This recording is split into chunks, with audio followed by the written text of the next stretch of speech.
विश्व भर में लोगों से कहना चाहता हूं, कम मेक इन इंडिया।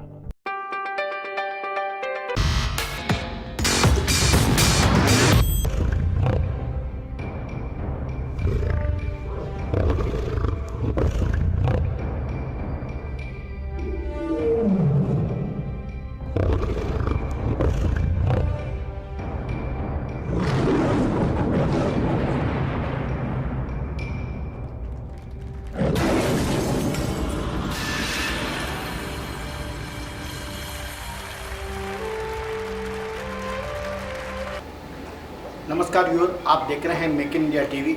और इस वक्त हमारे साथ वो है, यदि हास्य की बात आएगी तो डॉक्टर राकेश कुमार का नाम जरूर आएगा। Director of general EPCH Rakesh Kumar ji हमारे साथ हैं। और हैंडीक्राफ्ट फेयर का 56वां संस्करण आज अपने समाप्ति की ओर है। और हम जानेंगे राकेश कुमार जी से कि 56वें संस्करण में कितने बायर्स का आना हुआ है, कितना व्यापार हुआ है, और जिस तरह से प्रधानमंत्री नरेंद्र मोदी हमारी अर्थव्यवस्था को तीसरी अर्थव्यवस्था के रूप में ले जाना चाहते हैं, उसमें एक बहुत ही महत्वपूर्ण योगदान है ईपीसीएच का और राकेश कुमार जी का। मैं इसमें बहुत बड़ा योगदान मानता हूं। तो आइए जानते हैं राकेश कुमार जी से।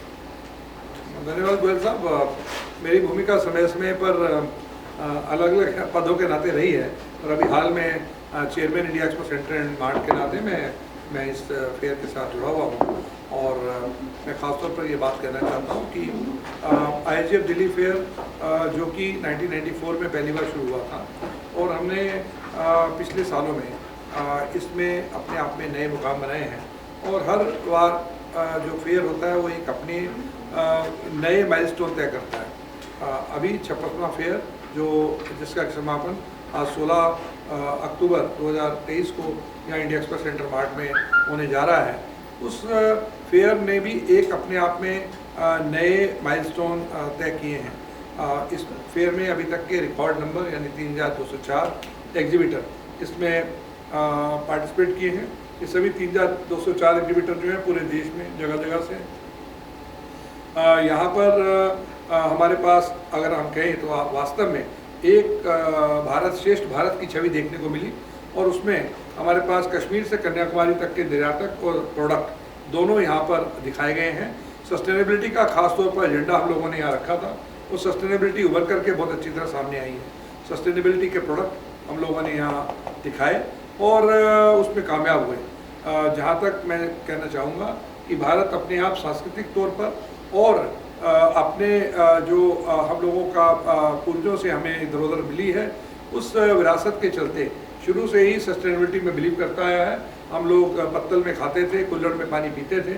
उसके अतिरिक्त हमारे घरों में भी उसी तरह का कार्यक्रम रहता था। रिसाइकल हमारे यहाँ आम जिंदगी का जो तरीका था वो रिसाइकल का काम होता था। हम कपड़े भी अपने यहाँ जब पहनते थे उसके बाद अगर वो कपड़ा उतरता था उसका रीयूज़ कहीं ना कहीं किया जाता था। तो वास्तव में इसी बात को आज यूनाइटेड नेशन ने एक तरह से सस्टेनेबल का एजेंडा बना करके 2030 तक सस्टेनेबिलिटी पे बहुत कुछ काम करने की बात की है। हंगर पॉवर्टी मिटाने की बात हुई है, फेयर ट्रेड की बात हुई है, वीमेन की भागीदारी की बात हुई है। और हमारे यशस्वी प्रधानमंत्री जी ने खासतौर पर विश्वकर्मा स्कीम के जरिए हमारे सभी आर्टिसंस कारीगर उन्हीं बंधुओं को आगे अधिक से अधिक रोजगार देने की बात की है।